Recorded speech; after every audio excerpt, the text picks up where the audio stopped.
August 3rd. I think it's a Monday. I have to always remind myself every day what day it is. And I am kind of taken on for Kelly. She couldn't be here, so I welcome all of you. And we'll get our meeting started with the pledge. And Tammy, would you lead us in the Pledge of Allegiance? I will. I pledge allegiance to the flag of the United States of America and to the republic for which it stands, one nation, under God, indivisible, with liberty and justice for all. Thank you. Oh, there's the flag. I looked up. All righty. So I know Renee's got some wonderful announcements, but before that, is there anybody new on that we haven't had before? I'm kind of looking at the list, except for our chief, which we'll get to. Anybody? I don't see any newbies that we haven't had before, but we'll come on. I maybe see a Charles Ellenbrecht. A Charles, but I just see a kind of the name. So anyway, well, welcome, Charles. Okay, so Renee, some announcements. What do we got? Yes, I just have a couple, and Melissa can help me with one of them if she wants to.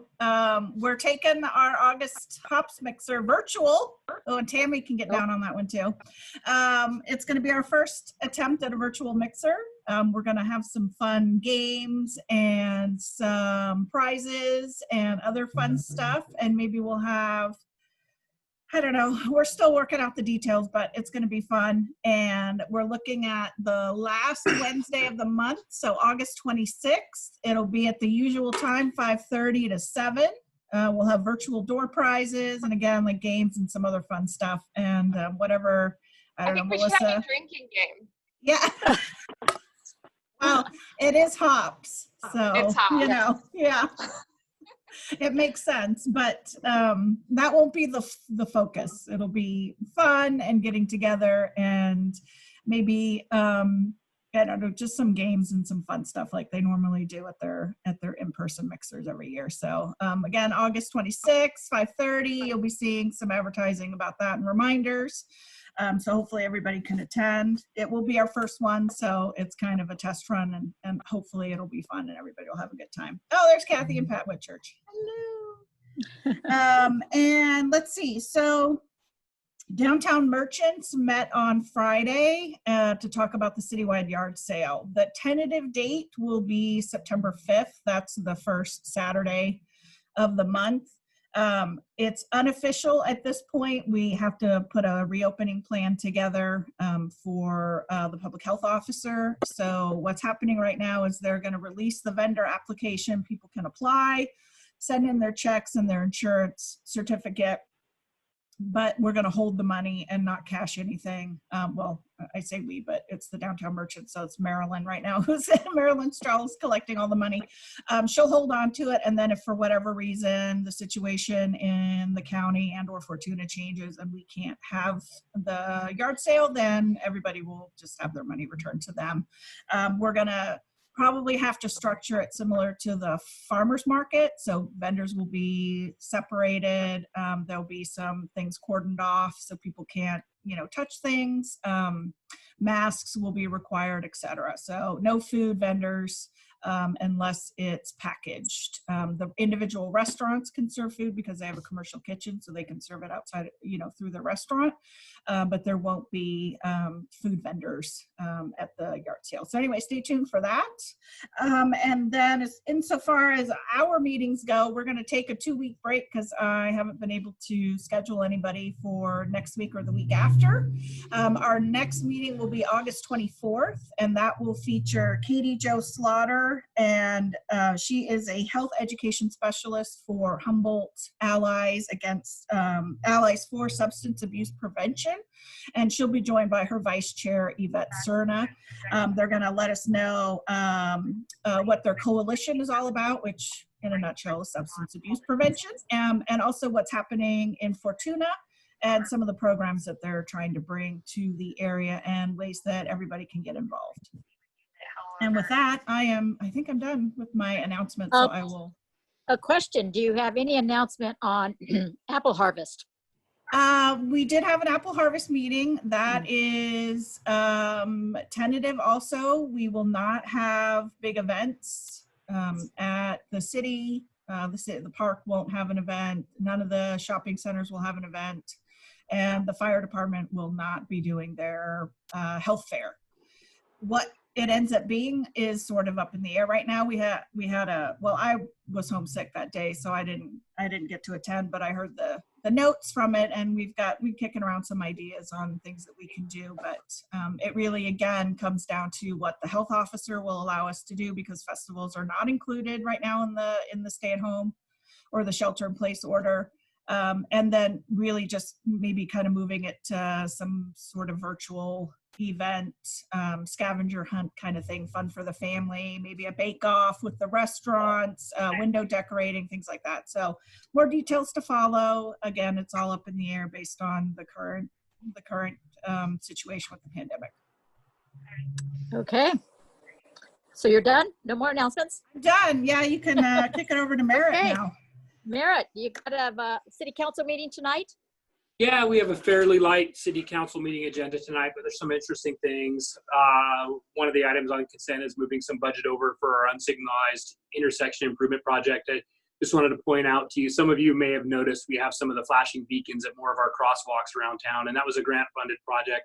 Some of the notable ones are in front of the Monday Club and in front of at the crossing of Sinistraro and Newburgh Park and some other locations along Main Street. So there were a bunch of those. We're finishing up, moving some budget from one year to the next. There's an ABC grant that our police had applied for, and our council will be approving that, and it'll be for education and enforcement throughout the whole Eel River Valley. And then continuation, unfortunately, of the existence of a local emergency. The city's still having costs, and we want to look at ways that we can pursue funding for this to help the city and businesses recover. So we're going to ask that the council continues the local emergency. And then a reclassification. Rob and Paul are long-term record clerks at the police department. One of the funding cuts we identified was the reduction to that position. So we have a reclassification of our records clerk to take on some of the duties that were being done by that other position in an effort to have some cost savings on our salaries within the city. And then the last one is we have a closed session item, real property negotiation. It's old Parlato's building, but just discussing with council the potential sale to Double D Steak, and we're hoping to make that happen. So we're getting very close on that, and it'll be nice to have that turned over to the business, which has been there for a number of years now and successful. So that's it for the city council update. Question, how's the project going on Ronerville Road? Jameson Creek. So Jameson Creek culvert, there's a giant Yep. hole in the ground. Our contractor's Mercer Frazier.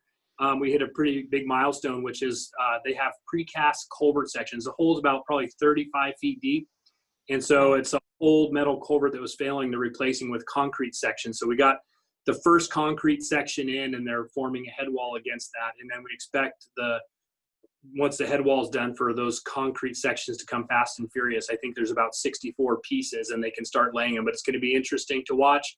And we hope, I don't have an end date right now, but they've done the channel work upstream and downstream, and we want to get that road open as soon as we can. But it's looking at like most of the month of August that'll remain closed. So it is kind of on target. So being open Yeah. by the end of August. It is. And then if anybody's driven down Mondale or Newburgh in front of the South School, you can see the improvements that are being made. They're going to be slurry sealing and striping that and buttoning that up. So that's going to be a nice improvement for pedestrian improvements along the entrance to South School and at the intersection of Newburgh and Lawndale and the other street just closer to Newburgh. That'll be great. Okay, thank you. Tammy, do you have something for us? An announcement? Can you hear me? I can now. Oh, yes. I actually am going to announce I am rerunning for re-election for city council. And if anybody has any questions about the city, anything I can help you with or answer, please let me know. And I would appreciate as much support as I can get. Woohoo. Congratulations or condolences. I'm not sure which, but way to go, girl. Thank you. It'll be good. It'll be good. Okay. Sean, is Sean on? No Sean. Okay. Do you know the date of the cleanup or anything, Renee? Yes. Hold please. Yeah, sure you do. I almost posted it outside. I'm glad I didn't. August 22nd is his third quarter cleanup. They're going to meet at Redwood Village parking lot. That's between McDonald's and Shell. Watch your step around McDonald's because they are really renovating that. Yeah, business. they are. Yeah. Yeah, crazy. Let's see, that'll be 8:45 a.m. Make sure you wear sturdy shoes, gloves, and follow social distancing guidelines. So far to date, they have collected 400,000 pounds of trash. So great job Wow. for them. Yeah. Good job. Way to go, Sean. Keeping it up. Okay. All right. I am going to turn it over to Any Renee. other announcements from Oh, members? before any we other wrap? from anybody? Except we're not doing much, right? So, here's a question. If you do a virtual mixer for hops, does that mean you're going to have a virtual hops at all, or this is in place of the whole event? Melissa. No hops. Oh. All right. That's okay. I tried as the young buck, I guess, of the hops board to try and get some involvement to try and do some virtual drinking thing, but I was informed I was basically too young and I needed to get better friends. It's not, I don't know. No, they couldn't. It's just not something that we really feel like we should try. I mean, there's a lot of stuff going on right now and we can still show support and do things.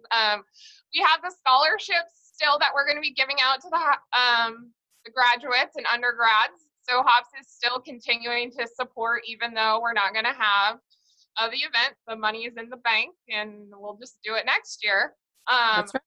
But as a member, I'd like to say, Renee, you have your chamber newsletter that is going to be going out at the end of the month. So if you have anything that you need in the newsletter, tell Renee. When is that going out? I think Renee's deadline's the 20th-ish. So that's of this month. It'll go out the end of the month. Okay. It'll be in the mailboxes by the 1st. Okay.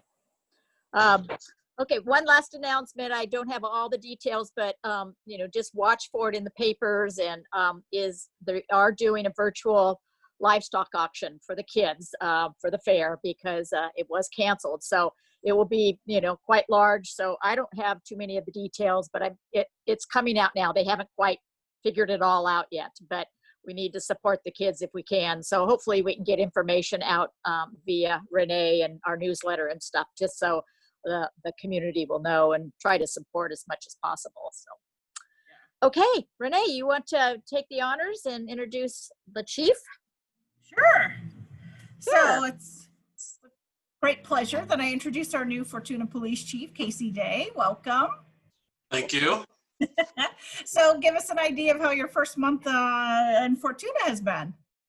Yeah, I'd love to, Renee. So the first month has actually been pretty much exactly what I expected. I have taken on the task of walking to and from work every morning. So I'm kind of getting the opportunity to meet a few of the business owners and just kind of get my face out there.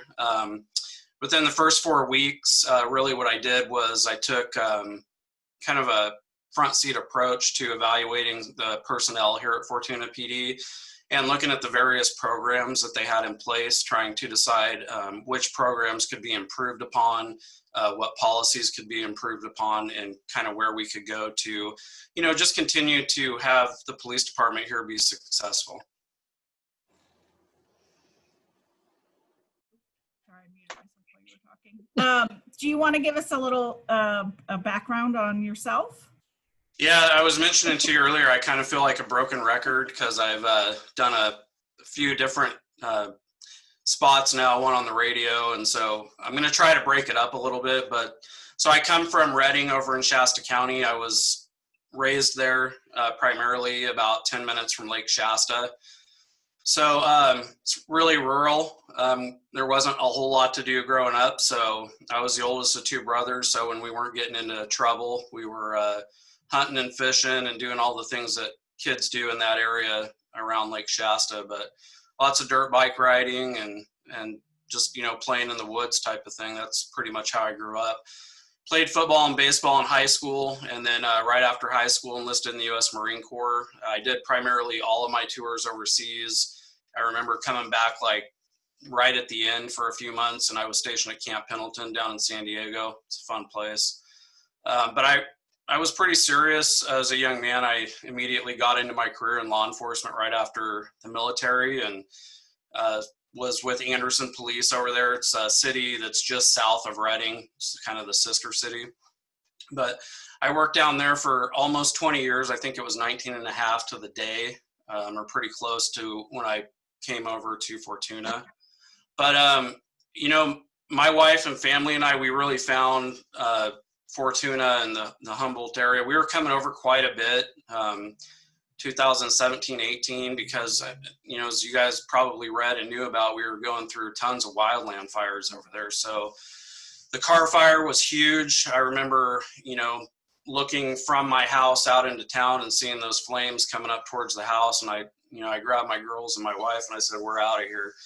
But I worked like 10, 12 day stretches. And then it just got to the point where it was so hot and we couldn't breathe that we came over here and started doing a lot of camping and just vacationing on the coast. And that's really where we found Fortuna for the first time. It was just kind of a coincidence that at the point where I decided, hey, you know, my career is going to take a change, and I'm going to, you know, go ahead and seek out some of these positions as chief of police, that Fortuna was advertising for a chief. So, you know, I've explained this a couple times to people close to me too. Like nobody in life likes to feel like they're strong arming something when it comes to change. And I really just never felt that way coming over here to Fortuna. It was just kind of seemed like it was meant to be.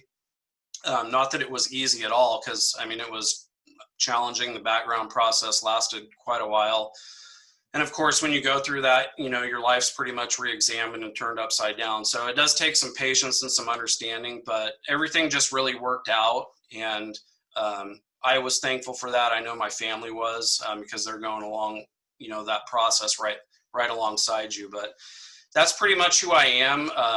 You know, I consider myself someone with a strong moral compass. I certainly have my own set of personal values that started, you know, as a young child that I tend to gravitate towards. But I really am into the idea and the notion of community-oriented policing.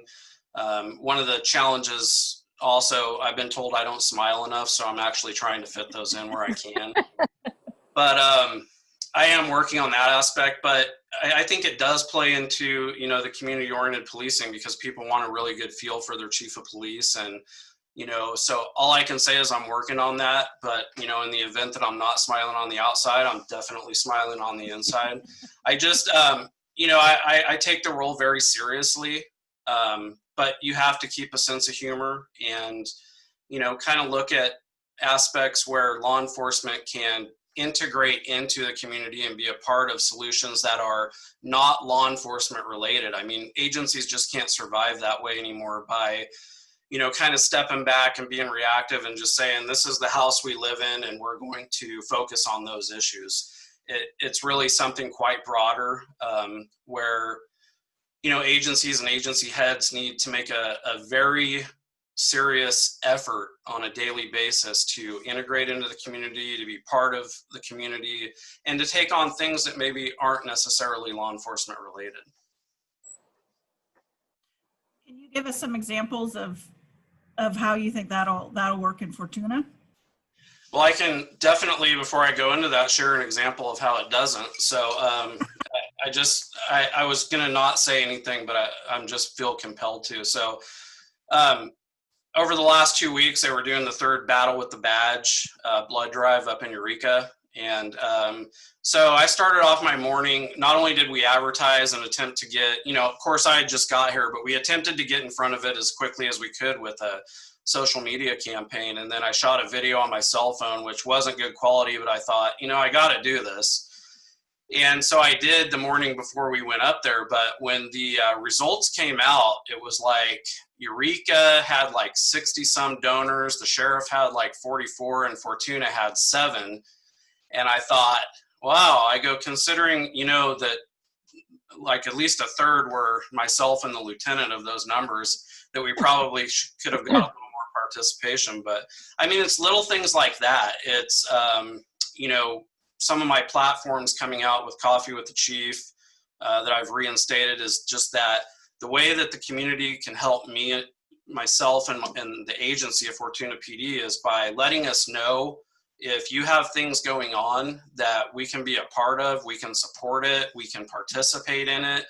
That's really what building bridges and building collaborative relationships looks like. It's, you know, getting out of the office. It's, you know, involving yourself in all the things that contribute to the greater good of the community. So some examples from the past, along with quality of life issues that I'm actually not going to get into because I think it kind of detracts from what I'm talking about. But I had a lot of experience with quality of life issues with the city of Anderson, dealing with transient activity and problems that, you know, really do affect the whole community. But, you know, things like, I brought this up when I first got here, National Night Out is something that it's really a campaign that's shared nationally. It's a national event that occurs in August.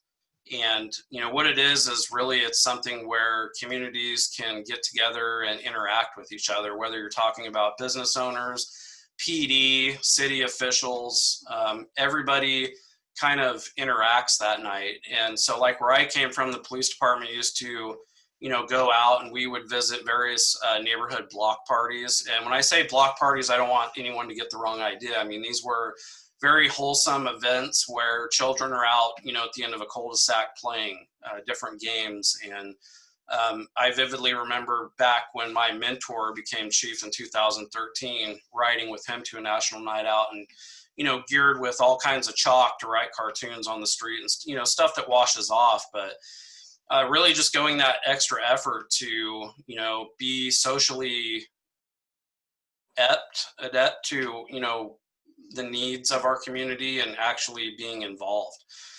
So that's just one small example of what it looks like. But again, like I said, we kind of live in an era where law enforcement can't survive anymore unless we are, you know, embracing this philosophy on a daily basis. We're handling what we need to handle inside the organization and then spending, you know, all of the rest of our additional time or our free time finding out, hey, where can we contribute more to the community as a whole? What's best for the greater good?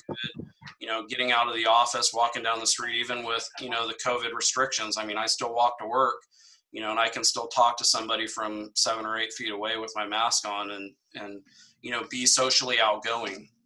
So those are just a few examples of, you know, what I think community-oriented policing looks like. We had talked a little bit before offline about how that kind of jives or doesn't with the notion of demilitarizing the police. And of course, that is an idea that's the 8 Can't Wait campaign and things like that that have come out of the Black Lives Matter and the, you know, police brutality, which, you know, luckily we don't have here. We don't have that issue within our police department. But how does that kind of coincide with what you're talking about with community policing? Yeah, one of the major aspects of community-oriented policing is the level of transparency between the law enforcement organizations.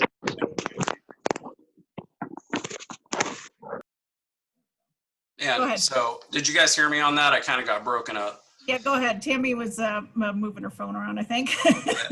So, I kind of want to talk about the demilitarization thing in a second, but I mean, I think, you know, with community-oriented policing, the transparency level between, you know, the police department and the community, it has to be completely transparent to the umpteenth degree, where there are really no questions about, you know, what you're doing. And I think that applies to, you know, municipal law enforcement nationwide, especially here in Fortuna, because people want to trust their organizations. They want to trust the organization, the officers that are in the organization. But, you know, trust in any relationship is earned. It's not something that, you know, I wake up in the morning and put on my uniform and my badge and expect, you know, hey, you know, I'm new to Fortuna. This is my 5th week. Everybody in the community should trust me now. I mean, action speaks way louder than words. And so, that's where we get that trust. And by being transparent with our programs and the ways that we're dealing with certain issues in the community, just having that out front where people can kind of say, okay, well, I think the chief's headed in the right direction here, but, here's maybe a suggestion we have. And I'm already working, on a few problems in the city where, I'm entertaining those ideas. But again, I'm the type of chief that, if I like to work collaboratively, but I like to have those relationships be impactful. And what I mean by that is, any one of us can be disheartened over an issue, but when we actually go to resolve it, it really takes, the police chief and the department and the community offering tangible ideas, I guess is the best word, tangible ideas and information that can, help us to resolve those problems. So I'll leave that there and talk a little bit more about the demilitarization. Demilitarization really, there are quite a few of these model legislations throughout the United States, and basically what they require is they're wanting to require law enforcement agencies to disclose any type of military equipment that they have acquired or will acquire for use within the police department, and also, basically publish the reason why they need those items. So the 1033 program is probably the biggest program that I'm aware of that we've been using for several years. And it is a partnership or a contractual partnership with the federal government where agencies can acquire certain types of military grade equipment. So obviously the background with that is that, police departments by nature and their origins way back when police departments were, created and evolved as paramilitary organizations. What that means is, the way that we do business as far as the chain of command, the uniforms, things of that nature, really do mock the military somewhat. So, some of the violence and the incidents unfortunate incidents that have occurred throughout our nation over the last few years, that military aspect of law enforcement has really been brought to the forefront. And it's been a point of contention. It's been a point of issue where, again, speaking about transparency and community-oriented policing, people want agencies to, basically disclose what they have and justify the reasons for having them, which I don't think is a bad idea. I absolutely do not subscribe to, absolutely saying no, these programs are no good, because ultimately as the chief of police, I have the responsibility of making sure the city of Fortuna is prepared for the worst case scenario. And, whether you're talking about SWAT operations in bigger communities, or you're talking about, natural disasters or just anything that's really controlled chaos, you have to be equipped to deal with those situations. So, again, I have no problem, and I think would recommend that other agency heads and other agencies, take this mindset on as well. As, there's nothing wrong with, saying, yes, we need this as an agency. We need a Bearcat for SWAT, or we need night vision goggles for this, that, or the other. But there's no reason that the agency can't be transparent about it. It's not a secret. In my mind, it's not, some sort of national security secret that's classified and, I can't tell you about it type thing. So I think the recommendations are good. Again, that agencies disclose that stuff, and I don't really see what we're hurting by doing that. I think we're just increasing the trust within the community. And, again, that's what transparency looks like. Right. Yeah. Thank you for that. Yeah. And we had talked about that it's more of a mentality, the warrior mentality, and versus like a spirit of cooperation, right? Yeah, Renee. So I think, when you look at any of these things, whether you're talking about demilitarization or, again, back to the transparency issue and community-oriented policing, I see it all kind of unraveled together, if you will. where, you know, it was an issue, got brought to the forefront, you know, that, hey, communities want to know about this equipment. They want to know about these programs. They want justification for them. All that stuff leads to the transparency issue. So with officers also, you know, it's kind of been, how would I describe it? More of a mindset, I guess you will, over the last 20 years, at least in my career, that, you know, officers were warriors, you know, and there's a time and a place for that. The warrior mindset does assist officers with officer safety mentality. It does assist them with, you know, kind of having a protective sheath, if you will, that keeps them vigilant, and it keeps them aware of things that are going on that could hurt, you know, themselves and members of the public. But, you know, I also am subscribing to some of the new theory that, you know, law enforcement officers need to be more well-rounded. And when I talk about being well-rounded, we're talking about, you know, the guardian mentality or mindset as well. And, you know, there's a lot of situations, like I said, where, you know, that warrior mindset can do a lot of good.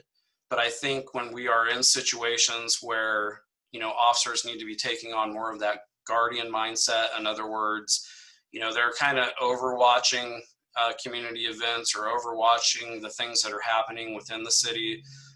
You don't have to approach that, you know, so much from the warrior mindset. You can do it more from the guardian mindset, and then, you know, requiring the officers to develop the mentality to filter or decipher which situations are appropriate to act in which way. And so that is something that I bring to the Fortuna Police Department in developing the culture, not only the culture of, you know, warrior versus guardian, and where those can both be appropriate in today's community-oriented policing, but also in, you know, the culture for the leadership here, the command staff. Ultimately, as I previously said, the oldest of 3 boys, it was told to me very young in life that you're the role model, you set the example.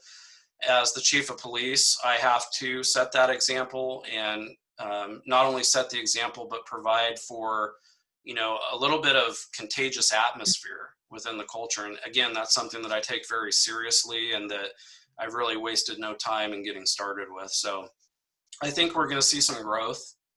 Fortuna PD has already been immensely successful, but I think you guys are going to see a different face. Great, that's exciting. Yeah, that's great. So Melissa Sanderson, you have your hand raised. If anybody has any questions, we're going to turn over to public questions now. Just use the reaction button and raise your hand, but go ahead, Melissa, and unmute yourself. Hi, Casey. Hi, Melissa. How are you today? I run the North Coast Journal. Sorry if we might have broke a story about you and your nunchucks. That's all right. I didn't bring them today. Oh, darn. Well, I'll keep a lookout, but my 6-year-old son is a huge fan of Ninja Turtles. So all right. He loves you already. All right. Okay. So my only question really for you right now is just relevant to now and all of the pandemic craziness that's going on with COVID. I wanted to know what your stance is and how you're going to be implementing the police department. And if you guys are going to be like cracking down on these people that are not masking up and gathering and, you know, having weddings and all kinds of stuff, because I've been sheltering in place for long enough and I'd like this all to end. So welcome to Fortuna, and thank you, Melissa. Yeah, you know, it's a very valid question. I know it's just to kind of put your mind at ease. It's not any different for me than it is for everybody else who puts their pants on one leg at a time. I mean, I'm a normal person. Where I came from in Shasta County, you know, I can say like members of my family were definitely over it. They were definitely frustrated. There's really no way to change what people are going through as far as, you know, having the feelings that you've expressed. But, you know, if you're asking me my stance, obviously I'm looking at it as the police chief. I'm looking at it as what's best for everybody in Fortuna. And, you know, with that, I mean, precautions are what are going to eventually curb this thing down to zero. I mean, you know, we've seen this proven now where especially where I came from. It was the week where I came from Shasta. There were literally hordes of and groups of people that were angry and standing in line at the Board of Supervisors meetings because they were done with the masks. They wanted to do what they want. They want their life back. And quite frankly, this is America. Who doesn't feel that way? I certainly do. I don't like having meetings where I feel like I got a sock in my mouth, or, you know, I totally am empathetic and relate to it. But here's the only thing I can say about that is if we don't try as a community to follow these, you know, health and safety restrictions to the best of our ability, we're going to continue to ride this roller coaster where, you know, we get to the point where restaurants can open up and we can take our families for a meal, and that lasts all of 3.5 weeks before there's a spike, and we're right back to where we are today. Nobody likes it, but you have to ask yourself the question the other way. Do I want to continue to go through this roller coaster of a ride where, you know, some months I can do a certain activity for 2 or 3 weeks, and then I go back to 2.5, 3 months of not doing it. One thing that concerns me exponentially is, you know, the schools. I mean, we have school board meetings. People are coming up with plans about, you know, the schools may open, they may do this, they may not. They have these plans in effect. But what happens when, you know, our kids go back 3 or 4 weeks and, you know, where the original social distancing requirement was 6 feet, now it's 3, and we get a spike within our children, you know, how is that going to make us feel? I mean, are we going to be okay with that set of standards not being the same for everyone? And, you know, is the governor just going to come in and say, oh, no, you know, school's done and over with for now? So I think it's a lot of back and forth that's going to occur if we don't continue to try to adhere to the restrictions that are in place, especially when I talk about restrictions, the 6-foot distancing, the mask requirements, you know, so for the greater good, to answer your question, for the greater good and to see this all behind us, you know, my thoughts are we push on and do the best that we can as human beings and as a community to respect those restrictions. Thank you. Heckwood, you had your hand up? Yeah, I was just going to ask about the location of the police department. Maybe this is for Merritt more so than the chief, but what's happening with the 2 different locations and the remodel over on Newburgh of the old EPT, and just what the vision in the future is of locations. Yeah, I'll let CM talk about that. Yeah, thanks for the question, Heck. This is one of the top priorities, I think, at the city. There's been a number of, you know, studies that have gone out. Basically, where we're at is our existing police facility is undersized. There's not enough space for folks there. We have, you know, prior to obtaining the second site, which was previously Eureka Physical Therapy, you know, we had desks in the lobby. You couldn't walk by somebody's desk and help somebody at the counter, really tight. And so we were exploring the site at the intersection of Newburgh Road and Ronerville Road as a potential future facility. And then when the coronavirus hit, we realized that we couldn't have our department in one place without a high risk of infection. And early on, nobody really understood, you know, how it was being transmitted, and we wanted to make sure that we had redundancy in our police crew. So immediately we actually occupied the building before we purchased it, and then the council decided to move forward as it is a long-term need. So our short-term right now, we have a request for proposals out. What we're hoping to do is remodel the existing building within the existing footprint. And we had done an architectural feasibility study, which showed that in the long term that site would be large enough for an expansion to accommodate the long-term needs, the 20 to 30-year needs of the department. So that's what our goal is. Let's upgrade that building. Let's try to make it sufficient for what our police needs are now, and then in the future ultimately go to expand. And we hope to be moving forward on a project in the future. But this is probably one of the tougher times to do that. The general fund of the city, as well as most local agencies, have been impacted, but our police department has been very patient with us and really not had an adequate facility for some time. So it's a big challenge, and I think that one that the council supports, trying to make an adequate facility for the size of our department. And I'll just add, I think right now, strangely, this is the first time that we've been fully staffed in our police department for a long time. We have a couple of new officers that are coming on from the academy. And, you know, in the past, there's been it's been pretty tight. Other agencies, Eureka, Arcata, the county, they've had pretty good incentives going. And so I feel very fortunate that we're fully staffed. And, it seems a little ironic when, there's been more of attention paid to defund the police, that we're actually fully staffed. And I feel pretty happy about that we are in a position to be able to have enough officers to provide the security for our community. Now we just need to make them a department.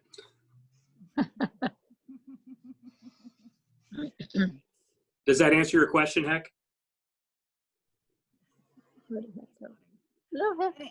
Anybody else have any other questions? I just wanted to make sure I didn't hear from Melissa when I was done on her COVID question. If I hit all the points of her question, it was kind of a three-headed question there. You kind of did. I just really wanted to know, like, are you going to be huffing and nunchucking people for not wearing their mask? Oh, Melissa.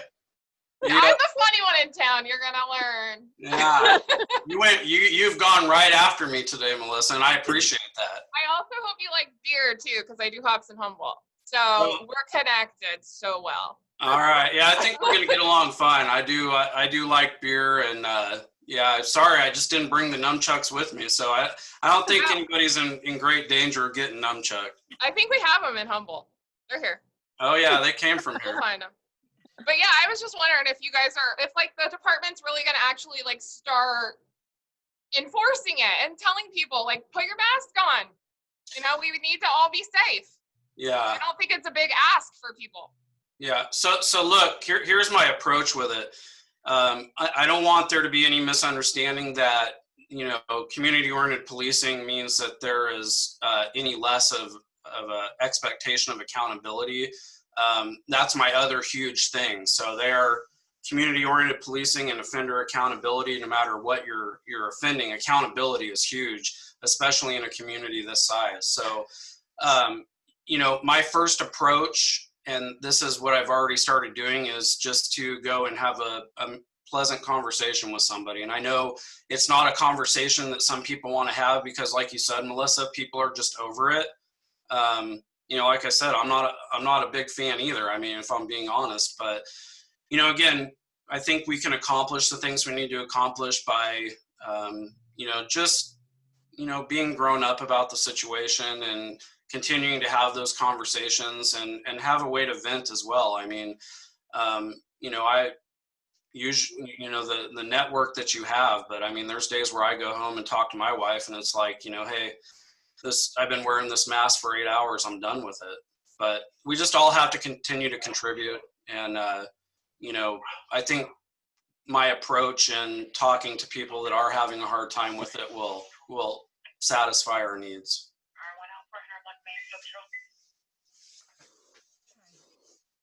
Awesome.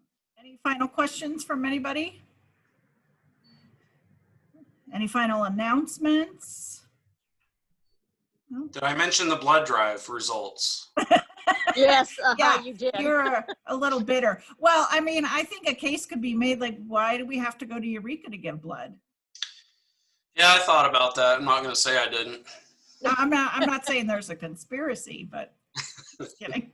No. I want to just say one thing regarding the PPE. I still have sanitizer and face masks here at the Monday Club. So if somebody wants any, they just need to schedule an appointment to come in. The Monday Club is not open to the public. It's by appointment only.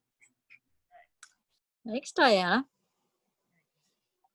And by like sanitizer, I mean like 89 boxes, which is about 1,800 bottles of sanitizer. So please come and get it. Have you reached out to nonprofits, or is that okay to do? Yeah, so the other districts, municipalities have been giving their sanitizer and their face masks out now to nonprofits. We were waiting, Erica and I delivered to about 50 businesses between Thursday and Friday last week out in the community. And then we had about 120 that came to the Monday Club to pick up, which was really exciting. But yeah, we are opening it up. The schools had asked if we would let the schools have it. My first gut was like, no, the schools will get it from the state, just like like we did, but when I heard that the Fortuna High only got 1,600 masks and Fortuna Business Improvement District got 48,000 masks, I did give an allotment to Glenn. He came and met me here on Friday, and we gave the high school 3,000 masks, and we gave each teacher 3 bottles of sanitizer. He said he had about 60 teachers. So Glenn came and picked that up. I know that Jeff Northern said that Fortuna Elementary School, I asked them to call after Friday. So anytime now, if a school wants to come by, they're welcome to take some of the sanitizer. As for face masks, though, I am running low, so I would prefer to keep what I have for businesses. But sanitizer, it's up for grabs. Great, good. Okay. Oh, I think that's anything else, folks, for the good of the cause? final call. Nope. Okay. Well, thank you, Chief Day, and welcome Thank to you. Fortuna. Thank you. Thank you, everyone. Nice to be here. Glad to have you. Yeah. Just a reminder, everybody, we'll be back on the 24th. So enjoy 2 weeks of no Zoom. And thanks everybody for being here. So have a great Hey week. guys, Goodbye. happy August. Thank you.